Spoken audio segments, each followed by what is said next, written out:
ఆచార్య చాణక్యుడు చెప్పిన కొన్ని సూత్రాలు పాటిస్తే జీవితంలో ఉన్నత స్థితిలోకి వెళ్లడం ఖాయం. ఆయన చెప్పిన దాని ప్రకారం ఈ 6 అలవాట్లు ఉన్నవారు ఎప్పటికీ పేదరికంలో మగ్గిపోతారట.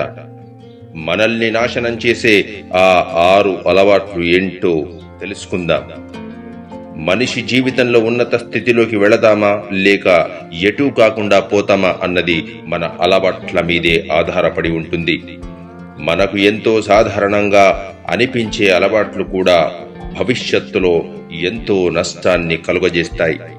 కొంతమందికి వాటి వల్ల జీవితం పాడవుతుందని తెలియకపోవచ్చు.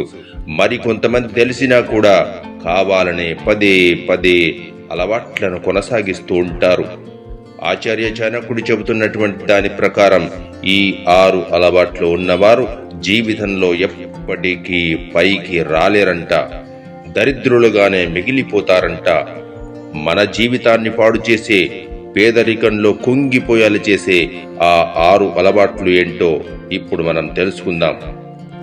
వాటిని మానుకొని మంచి భవిష్యత్తుకు బాట వేసుకుందాం. నంబర్ 1, మధ్యాహ్నం నిద్రపోవడం.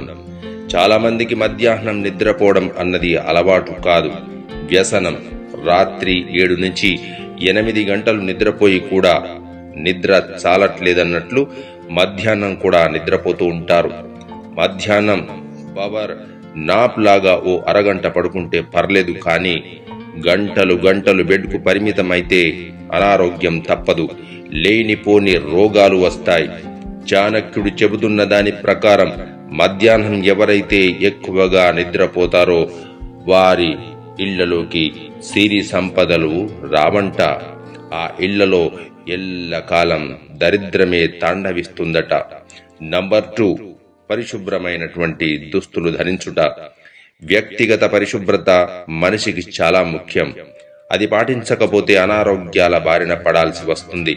కొంతమంది 2-3 రోజులకు ఒకసారి స్నానం చేస్తారు, ఉతికిన బట్టలు వేసుకోరు, శుభ్రతకు ఆమడ దూరంలో ఉంటారు. అలాంటి వారు అనవసరమైన ఖర్చులు పెట్టుకోవాల్సి వస్తుంది. తద్వారా ఇంట్లో సిరులకి, సంపదలకి కొరత ఏర్పడుతుంది. నంబర్ 3, మాటలు కత్తుల్లా వాడేవారు. కొంతమంది ఉంటారు, ఎదుటి వ్యక్తులతో ఎలా మాట్లాడాలో తెలియదు, చాలా కఠినంగా మాట్లాడుతూ ఉంటారు. ప్రతి చిన్నదానికి అవతలి వ్యక్తిని నిందించి తిడుతూ ఉంటారు. ఇలాంటి వారి జీవితంలో బంధాలు త్వరగా విఫలమవుతాయి. తోటి వారితో మంచి రిలేషన్షిప్ లేకపోతే ఎప్పటికైనా అపజయం, దరిద్రం తప్పదు. బిచ్చగాళ్ల ఆలోచన. కొంతమందికి సంపాదించడం అన్నా, సంపాదించిన దాన్ని ఖర్చు చేయడం అన్నా ఇష్టం ఉండదు. ప్రతిదానికి ఇతరులపై ఆధారపడి బతుకుతూ ఉంటారు. ఎదుటి వ్యక్తులు ముఖం మీద అసహ్యించుకున్నా పట్టించుకోరు. సెల్ఫ్ రెస్పెక్ట్ చంపుకొని అవసరాల కోసం బతుకుతూ ఉంటారు. ఇలాంటి వారు ఎప్పుడైనా దరిద్రంలోనే మునిగి ఉంటారు. పళ్ళు తోముకోని వాళ్ళు.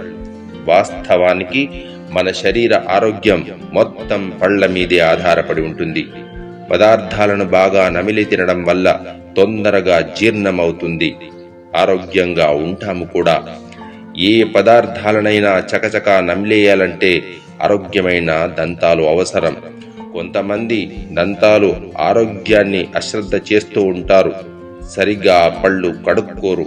ఇలా చేయడం వల్ల ఇంట్లోకి సిరులు, సంపదలు రావు అనేటువంటిది చాణక్యుడి మాట. అతిగా తినడం.